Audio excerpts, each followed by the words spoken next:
This is the reality of my life. Although I've tried to move forward and find purpose, nothing makes me happy anymore. And I wanted to share this part because I want people to understand that, yeah, the pain is real and the grief is the grief. It doesn't go away. It's been 5 years since the tragedy. Good afternoon, teachers. My name is Angelina Antella. I remember Veronique and Angelina loved each other dearly. They were best of friends. They connected cousins, but more than just cousins. Like, they both had a very soft spot for each other. The prettiest baby is Sienna! Sienna, she was a girl that had her dad wrapped around her pinky. That's you, Sienna!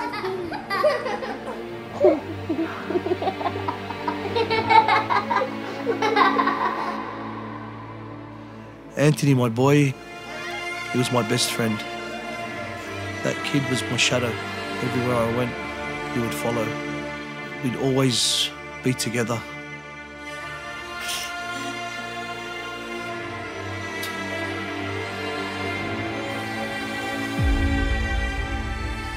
Who killed those 4 kids? Samuel Davidson was responsible.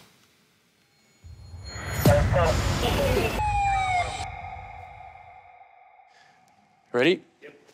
Hi, I'm Samuel Davidson, and this is my story I'd like to share with you tonight. Hello, I'm Michael Usher and welcome to Spotlight. I'm reporting from inside a maximum security prison 2 hours away from Sydney. I'm here for an extraordinary encounter between 2 men. A father who lost 3 children and the man who killed them. You've never seen anything like this.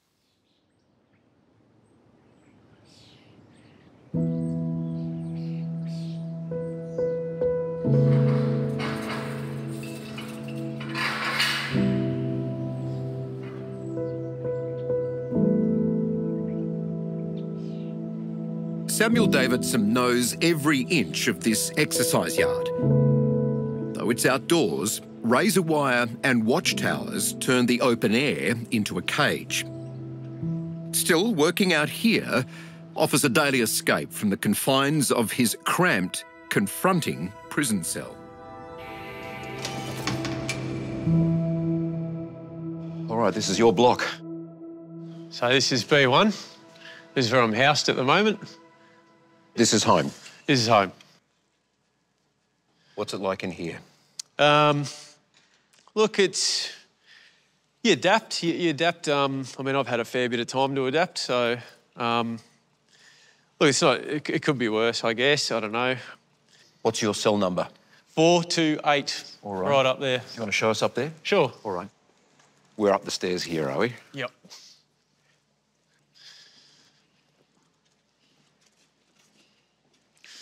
All right, this is home. Okay, this is your actual cell. So what time of the day do you get locked in here? So about 3:15, 3:30, we get locked in here. And then, yeah, released the next day at about, when is it? About 6:15, 6:30. Usually the doors get cracked in the morning. On most days, he will spend 17 hours a day in his cell. And whilst this is a more modern facility, that's a lot of thinking time to be in cell and in cell by yourself. He lives a very controlled life. Most of the decisions that he has are made for him. The time he gets up in the morning, what he eats, who he's able to visit, who he's able to speak to. That is the nature of a maximum security prisoner in New South Wales. So in that daily life of his, there's no control that he has? Very, very limited amount of control. So here's your TV here. Yeah. To break up the routine and repetition, Samuel watches TV. We'll pop up here, you can guide me through it. Yeah, go for it. And make sure everything is in its place. So you got long sleeves, and then you've got normal short sleeve, shorts, and what are they? Pants? Yeah, long pants. Okay. Long pants, and that's just miscellaneous. Yeah.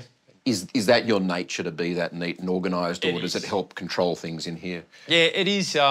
Look, yeah, I do try and keep it that way because I just think it looks better, and yeah, it just makes it more homely. Yeah, I was like that on the outside too. So It's interesting because and for many people who don't know you but they only read about you, I think they would have an impression of you being a chaotic young man with no discipline, whose life was going sideways. yeah, Was that you or not?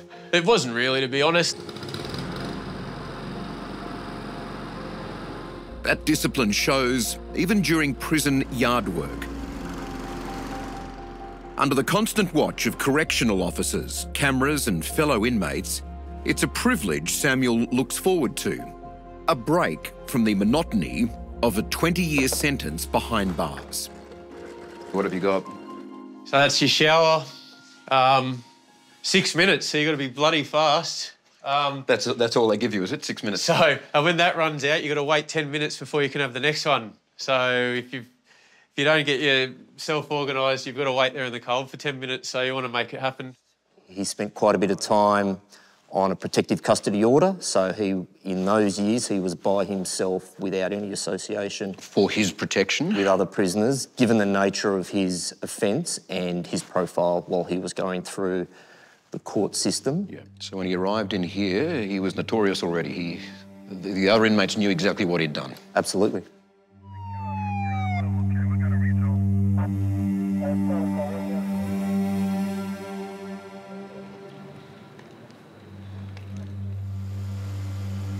The driver is a 29-year-old male who's local to the Oatlands area, and in his car he had a 24-year-old male passenger, and he was driving a dual cab 4-wheel drive Mitsubishi Ute. There were 7 children involved. 4 children have been confirmed deceased.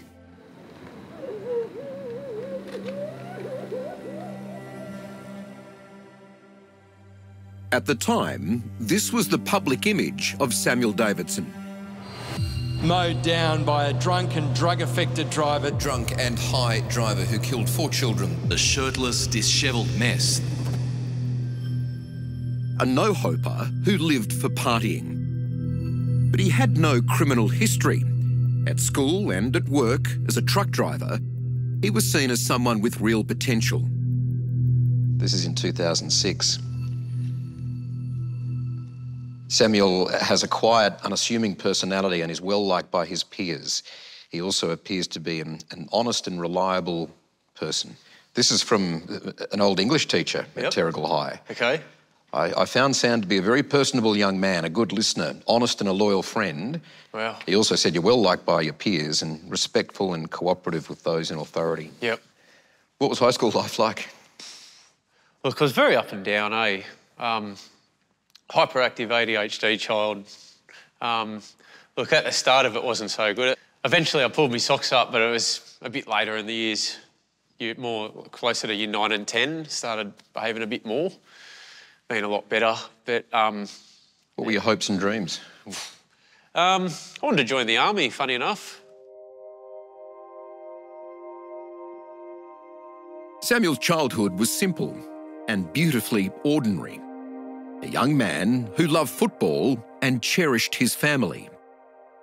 But that sense of normalcy was shattered when his older sister passed away unexpectedly. I was 19 when I got that phone call. She was 30, and she passed away, cystic fibrosis. She had a lung transplant, and basically she got an infection.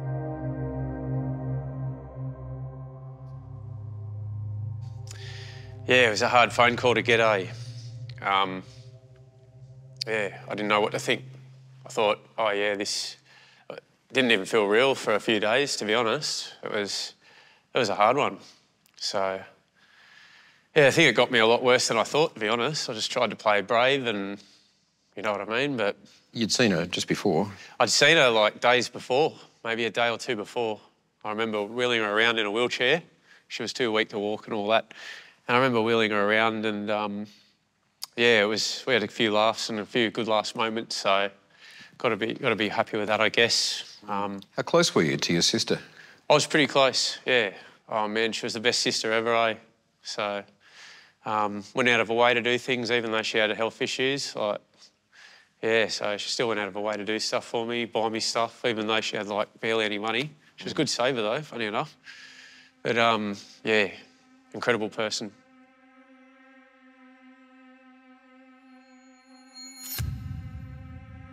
Sam says the regular drinking started after the death of his sister. But he says that's not an excuse for what happened that day. I know you didn't rely on this in any of the court process, the legal process, but your depression has clearly been a factor in your life, especially drinking and taking drugs. Yep. Was it made worse by your sister's death, or it was there? I think I've always sort of had it, but I think the sister's death just topped it, and yeah, it got me pretty good. Grief it's heavy. It's very heavy, especially losing a sibling. I can see it in my kids.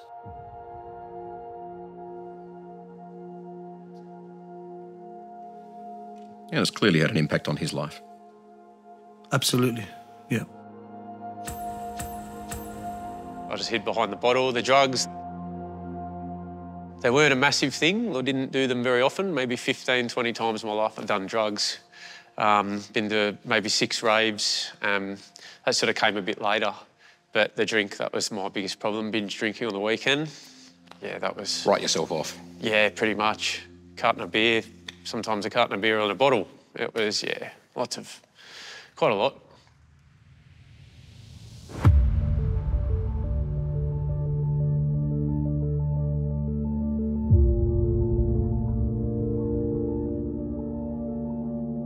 I remember I got up early.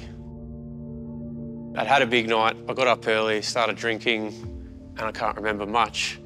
The boys I was living with, they got home. We all got into it. And yeah, pretty blurry from there. I'm not even sure why on earth we were driving. I just know that we ran the red light. I remember waiting to turn at a traffic light. It was just taking forever. I don't know why. Yep. Yeah, I've seen the vision. That can't have been easy to watch. It's not easy to watch, but you just sort of got to hold it together because you can't change what's happened. While Samuel was driving from a service station ATM, 7 children were walking from Danny's place to buy ice cream. This is the actual vision. We had no control over the car. And you had no control because you were driving? I had no control probably because of the intoxication and everything. And well, definitely because of that. Definitely because of that. Yeah. But also taken a corner so fast that not even a race car driver could have pulled that off in a professional car. So it was just never going to happen, and yeah, just taking things too far with that. And yeah, when I got out, yeah, it was horrible. I mean, obviously there were dead bodies. I don't really want to go too far into it, but it was horrible. You could just tell that destruction, yeah. Well, it was carnage. Carnage. Yep.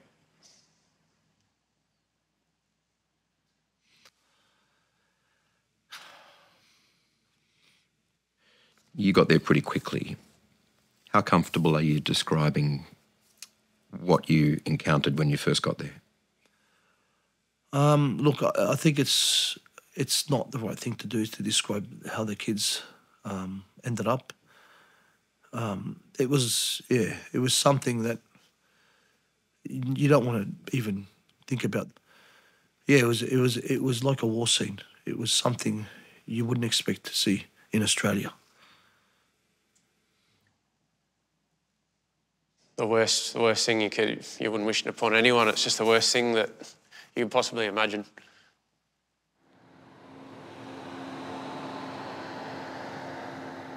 Did you see him at the scene that day? Yes, I did actually, and I had a friend say that's him. That's the Basically, driver. that's the guy. Let's get him. You know, looking at it from the outside in, mate, if, you know, any father, if that happened to me, I'll go up and I'll chase him, I'll effing kill him, and I'll do this and I'll do that. But when it happened to me, I didn't want to leave my kids. Thinking, how am I going to leave my kids and chase this guy? My kids are in front of me, dead or alive, I don't know. And they kept me with them. I didn't think about how I'm going to kill this guy. I'm thinking, how am I going to save my family? The last thing on my mind is trying to chase up a guy and maybe kill him. That's not what went through my head.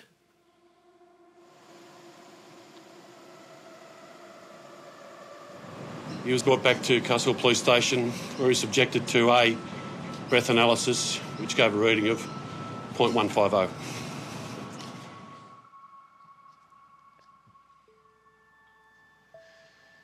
Yeah. I'm horrified. I don't know why I did it, and I wish it never happened. Do you think about those children? All the time. All the time.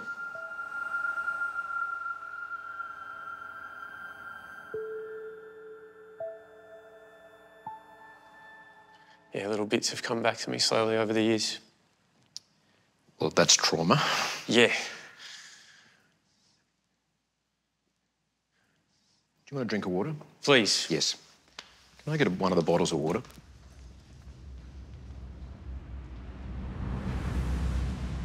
Up next. What do you reckon he's thinking walking here right now? Danny and Samuel face to face. I think he'd be nervous. Hey, mate. How's it going? And on the drive here with Danny, he said an extraordinary thing to me, which completely surprised me.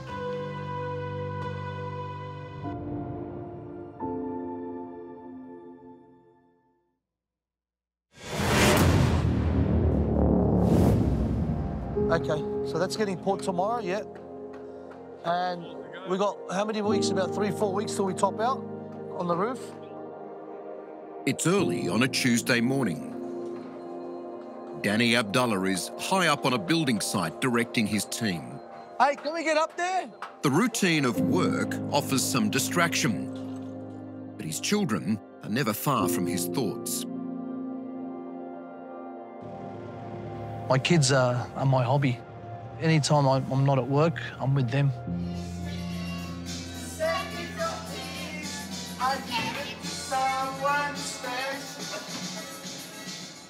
Losing a child, you know, it's the anticipation of one birthday every year.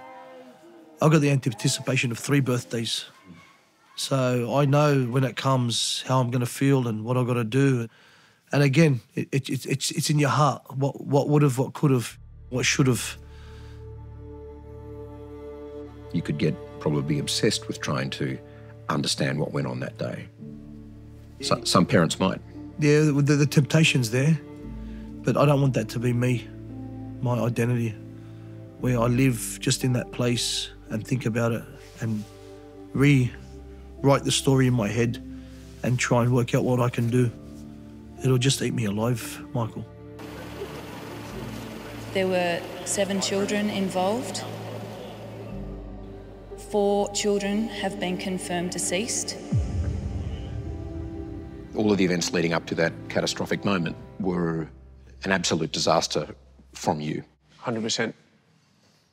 Had you done that before? Had you been high and drunk and got behind the wheel? I've done it under the influence of alcohol maybe once or twice. Yeah, there's a couple of times I've done it, but it wasn't a regular thing. I was always pretty careful with that. Ubers, arrange for lifts. Yeah, it's not something I'd normally do. But it'd be a lie if I said I'd never done it. It has happened once or twice. Why that day? That's a very good question. Like, I do not know why. But what was a regular occurrence was Sam's binge drinking. A self-destructive pattern of becoming blind drunk on a weekend had been happening for years. I really looked forward to getting to the weekend and just getting pissed with my mates.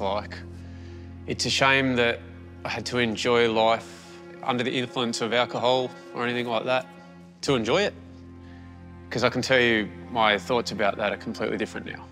Because you didn't have a criminal record before this? No, I didn't. You hadn't been caught for these things before this? That's right. And on this one day, in that weekend of a bender, you make that terrible decision. Took it way too far.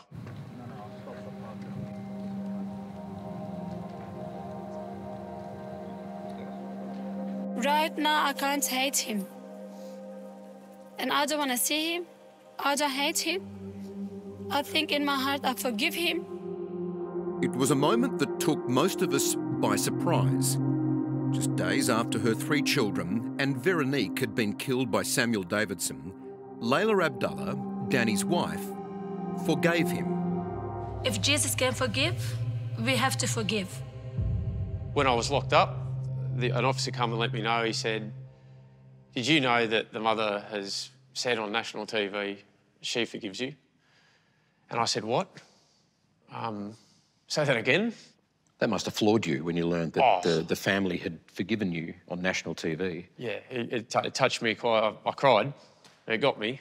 I cried, and that touched me a great deal. That she would even think about saying that, let alone it happening.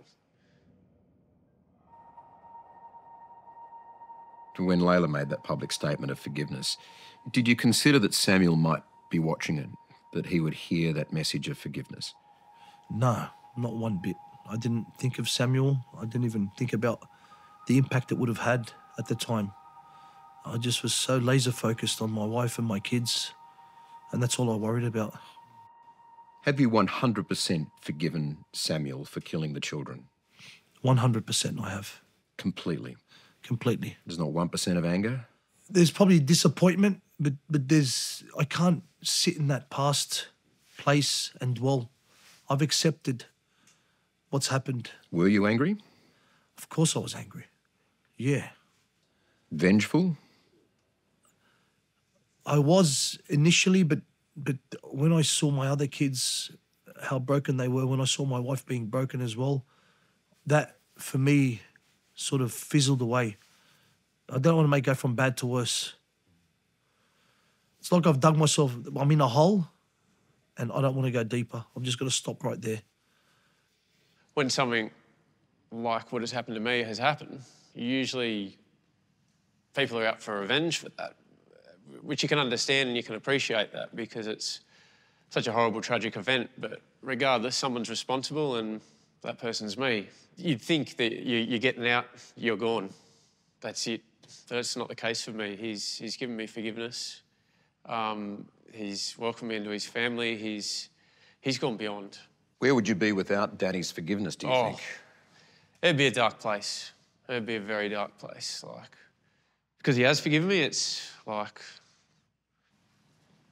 I've got hope. Yeah. So I'd have no hope if I didn't have that. I've often wondered, Danny, was it easier to forgive Samuel because of the nature of the accident? Had someone broken into your house and deliberately killed your children, would you forgive someone in that circumstance? And it's an awful hypothetical. Yeah, no, I understand. I've thought of that. Look, I probably I don't know because it's never happened, but I don't know. Maybe.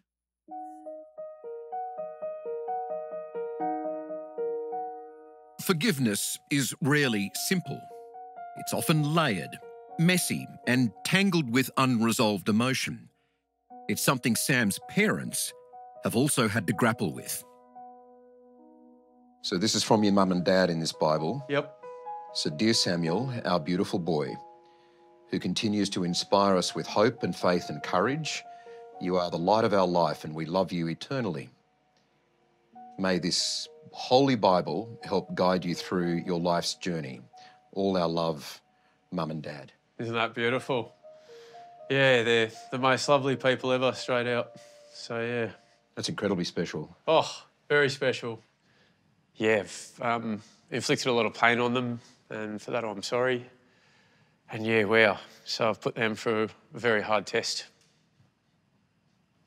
They are victims. Yeah, 100%. As well. Yeah, well said. Yeah, they truly are. So they're just, I don't even know how they cope. They're amazing people.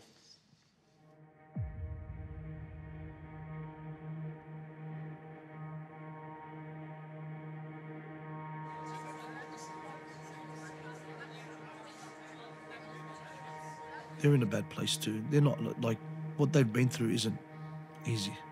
They're grieving as well. Samuel's parents declined to be part of this documentary, but are supportive of it. They visit him most weekends. Yeah, I love every second I get with them, eh? It's not going to be around forever, unfortunately, so... That must worry you a bit. You're in here for a long time. But it hurts. It really does. Today, though, Samuel is preparing for another visitor. Danny Abdullah, the father of the 3 children he killed, is on his way to the prison. What does this mean for you today? I think it's part of the journey and sort of just for me, what happened to our story, just to share to the world. After the funeral of my kids, I wanted to meet him. I wanted to tell him about my kids, who they are, who they have been, and who they were to me. Why was that important for you? Because you could have been forgiven for hating him and not wanting to have any connection with him at all. Yeah, I understand. I've always been that person. Whenever there's a problem, I always face it head on.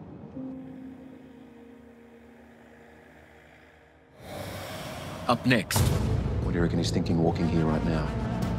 The moment Danny and Samuel come face to face. And later...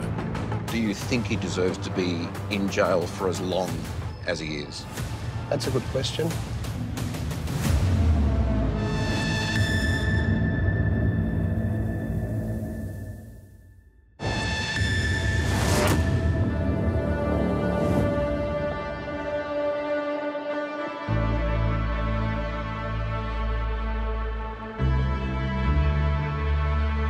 This is an incredibly rare opportunity today. It is very special.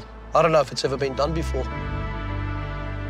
A cold July morning settles over the New South Wales Hunter Valley. And in just moments, an extraordinary meeting will take place. Here you go, Danny. Cessnock Correctional Complex, the jail.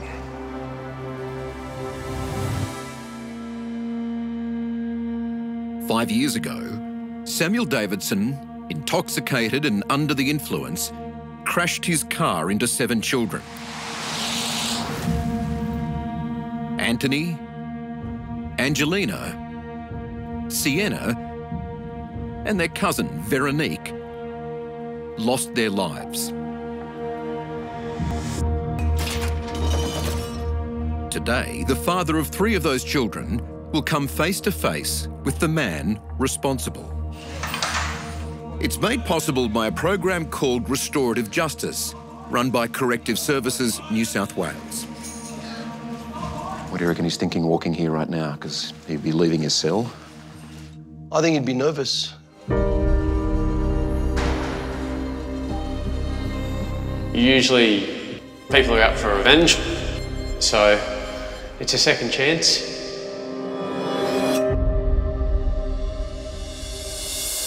They've met before, so Danny and Samuel aren't new to each other. But this moment is. And while the cameras are no surprise, they're making everything more intense.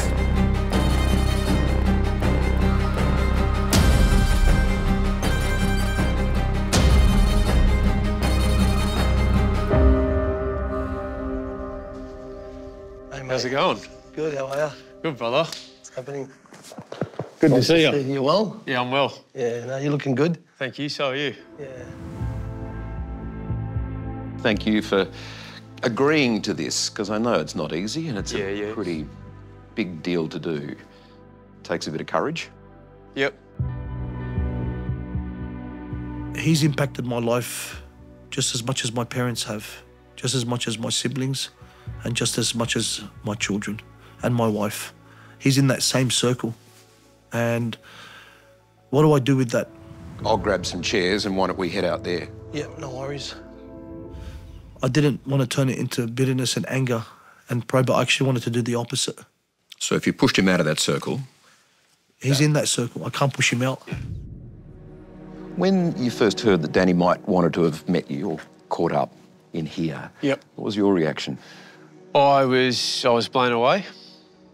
I was very, very thankful for him to want to meet me.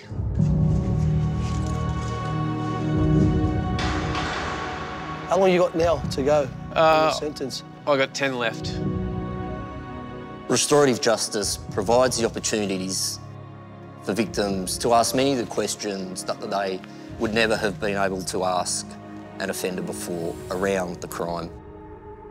What were you thinking? Why did you do what you do? And all those types of questions that only the offender can answer. And then for the offender, it's an opportunity for them to really confront the consequences of their crime and an opportunity to provide an apology, to show remorse. Samuel is really sticking his head up and increasing his profile through this process that he truly believes in. But there could be consequences for him. Does it make him a target? Oh, look, I hope it doesn't, but the tall poppy syndrome's alive and well in prison.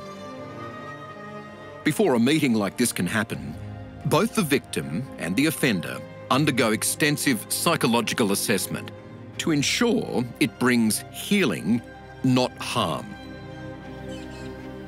That's why these encounters are so rare, with only a handful taking place each year and never on camera. There's no reward for the inmate, not even for Samuel. It's not about gain, it's about growth. There is no benefit for him in terms of privilege that he'll get in prison, in terms of the circumstances that he is incarcerated, the controls that exist around him. There's no benefit or gain for him. There's no benefit or gain for him other than him wanting to be involved in the restorative justice process and be involved with Danny Abdallah in the work that he's seeking to do. What did Danny's forgiveness mean to you, Samuel? It meant that I've got a second chance at life here. What do you ask of Danny now, sitting beside him? Look, he's given me everything, to be honest. He's forgiven me. That's massive. I can't really ask for more than that. So anything else is just a bonus. Honestly, I look at him like a godfather. Like, I just want to be everything like him, and I've got a lot to learn from him. Have you apologised? I have, and I'll do it again. Danny, I'm really sorry to you and your whole family for what I've done, and all your friends. And I'm also sorry to all the emergency services that turned up to that day and had to deal with what they dealt with. And I'm sorry to everyone, even the neighbours that were on the scene. Everyone that I've affected, I apologise. I'm deeply sorry, and I regret it for the rest of my life. Yeah, I've forgiven you already. Thanks, brother. Yeah.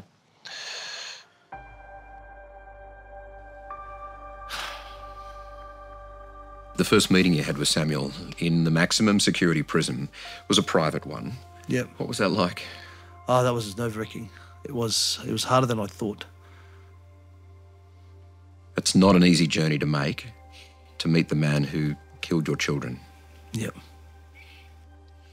But that moment was incredibly powerful, wasn't it?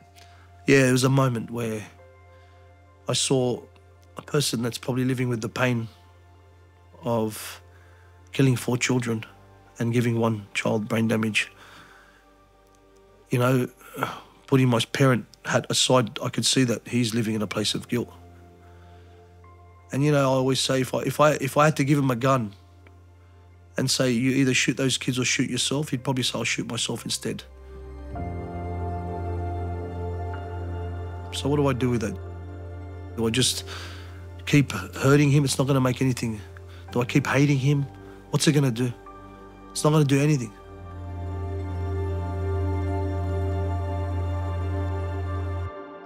Samuel, as you're listening to this, I can watch you staring down at the ground there. What are you thinking?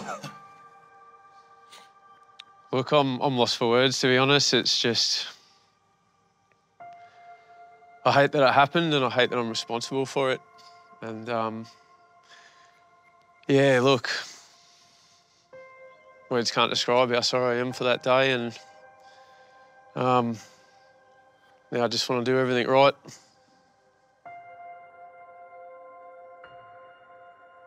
You're right alongside the person who took your children. Is that easy or not? It's not easy, no. It can be difficult. But I think it's been 5 years, 6 years. Like I said, I've become more accepting of who I am now. And I don't think about who I was. I miss my kids.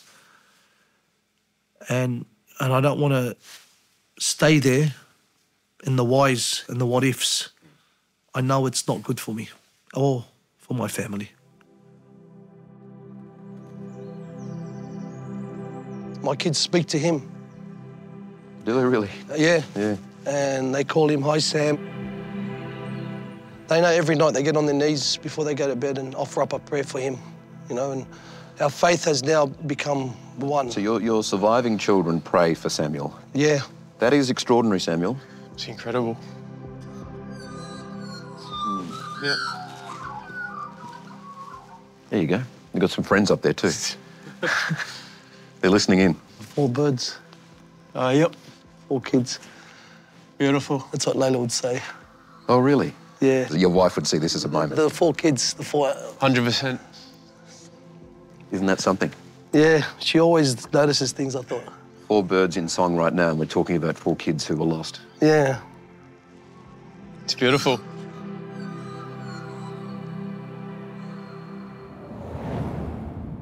Up next, a turning point few have seen before. I believe in miracles, they still happen. Have you seen it happen like this before? No.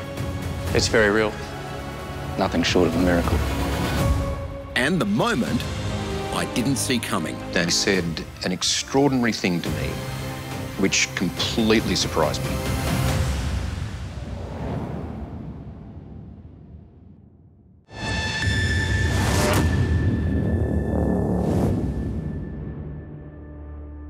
Our Father, who art in heaven, hallowed be thy name.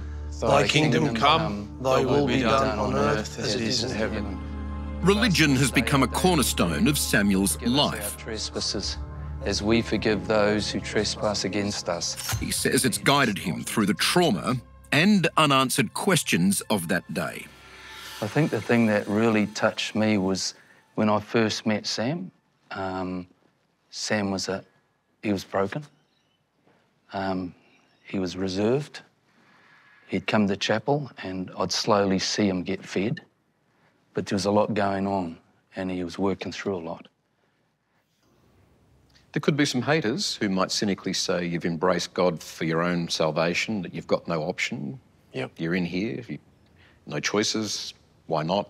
Yep. Makes you look good. Tries to make up for the terrible thing that you did. What would you say to those people? Well, nothing will ever make up for it, so there's nothing I can do to make up for it. It's very real.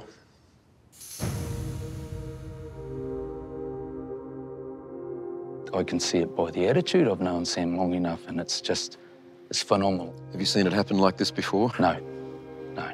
So it is extraordinary? That's correct, yep, yep. And how powerful is that? It's powerful because people see it, it's a message, and what is growing from it in society and even in the prison. The respect that they have for Sam in this situation is unheard of. Really? It's unheard of, yeah. What's it meant to him, do you think? To Sam? Yeah. You can see it on him, you know. Like I say, it's a total transformation of a man that was broken to where he is now. It's just nothing short of a miracle. So I believe in miracles, they still happen, and Sam is a miracle in this situation. When he gets out, he'll be a trailblazer. I firmly believe that. He will share the good news, not by preaching it, but by living it through what he's experienced and learned. That's nice, Sam. That was awesome. Thank you, bro. It was mad. Yeah, that was really good. For most of us, embracing the person who took our children would be unimaginably difficult. But for Danny Abdullah, forgiveness reaches even deeper. On the drive here with Danny, he said an extraordinary thing to me, which completely surprised me. Do you think he deserves to be in jail for as long as he is? That's a good question. Look, if it was up to me, I'll bring him out tomorrow. I know the guy... Really? Justice is to have my kids back. That's all. If you got 1 day or you got 100 years, it's not gonna change how I feel.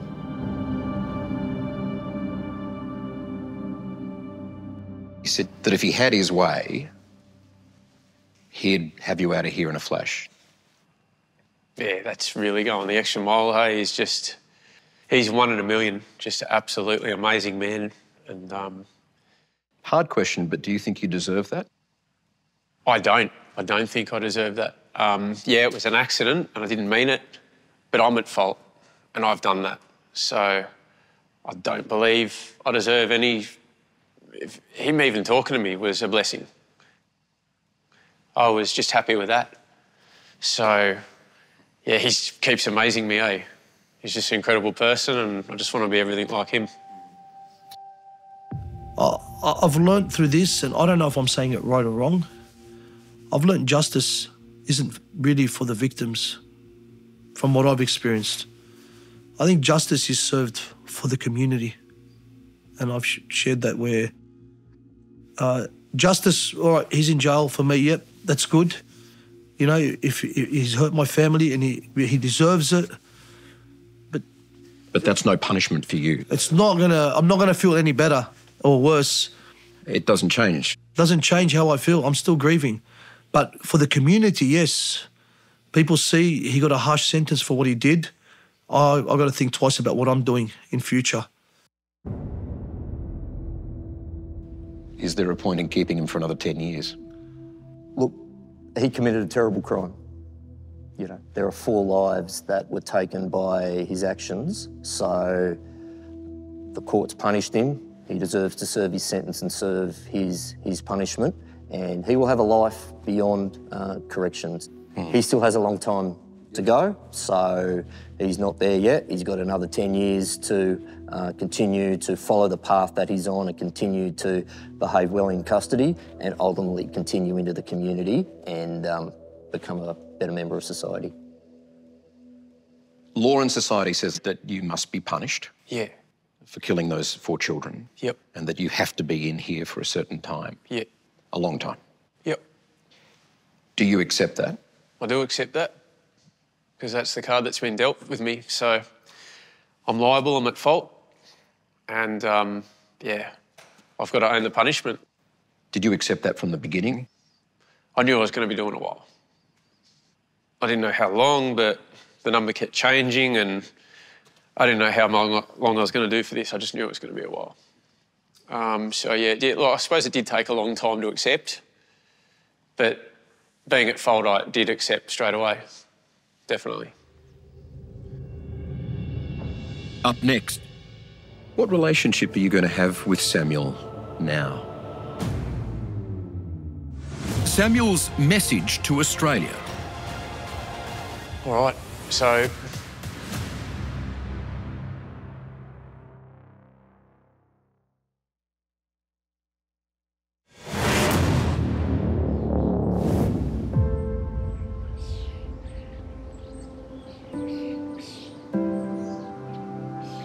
Spending just a few days in a maximum security jail definitely makes you appreciate life beyond the wire. The air feels heavy. The cells are cramped and impersonal. It is a world within a world. On the final day, I reflected on something Samuel told me when we first met. I've had a dream where I was waiting for a door to open at home. So, like, at home, you just open a door. You know what I mean? You don't even think of that. So, yeah, in Yeah, here you've got to it's wait for a door. So that's the dream you have, just freely opening Freely a door. opening it. Can't wait, yeah. Yeah. But that dream is at least 10 years away. He'll be in his mid-40s when he has the chance of parole. Do you think about life on the outside? All the time. I miss the beach. That's my biggest thing. I love the beach. Bodyboarding, spearfishing, surfing, all of the above. It's just, yeah, it's my favourite place ever. What relationship are you going to have with Samuel now? He's a person I speak with from a spiritual point of view about scripture, about the church. He tells me about his day. I speak to him regularly. We speak to each other. Lately we've been speaking once a week. He calls me, and then I sometimes check in on his parents. So the relationship will always be there, I believe.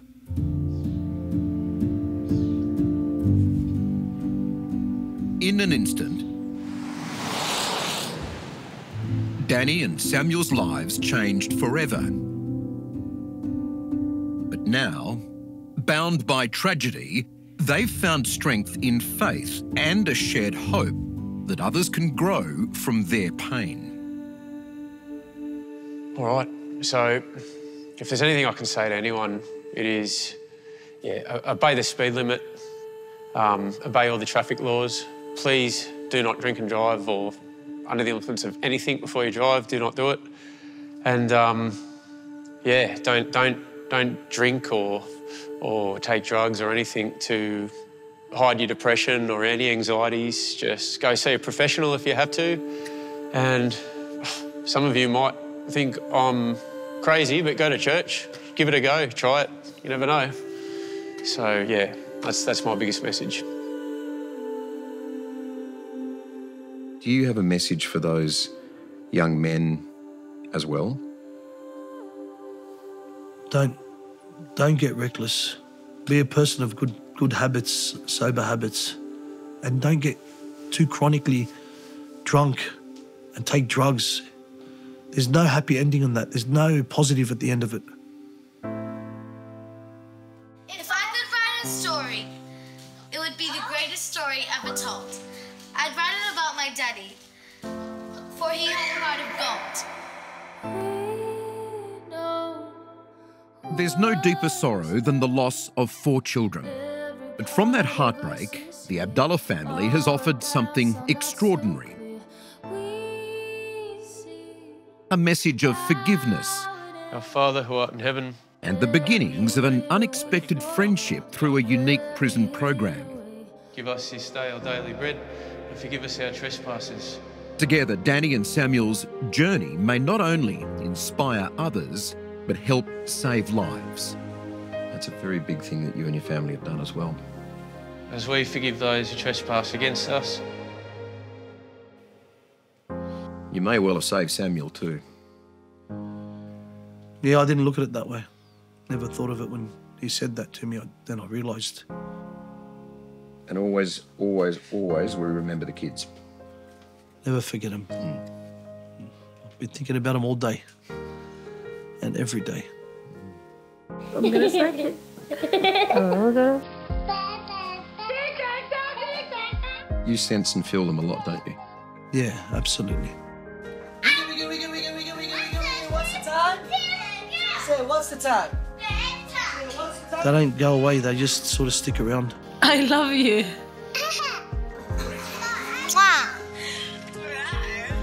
Well, I'm sure they're watching right now.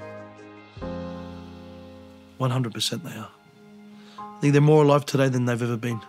That's what I believe, and I know that. Yeah.